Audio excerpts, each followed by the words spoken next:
জল্পনা ছড়িয়েছিল। তবে সোমবার তৃণমূলের জাতীয় কর্মসমিতির মিটিংয়ে সব জল্পনার অবসান। আর সেখানে দলের সর্বভারতীয় সাধারণ সম্পাদকের জন্য একটি নির্দিষ্ট দায়িত্ব স্থির করা হয়েছে।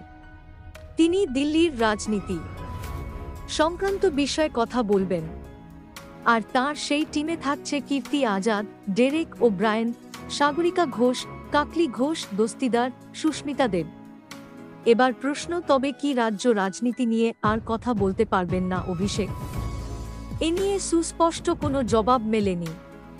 তবে অপর মুখপাত্র চন্দ্রিমা ভট্টাচার্য বলেন, উনি দলের সর্বভারতীয় সাধারণ সম্পাদক।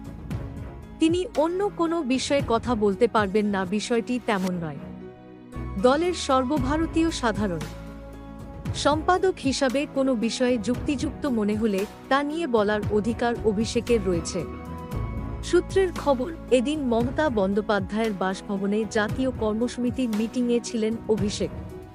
এরপর তিনি সন্ধ্যার বিমানে দিল্লি যান।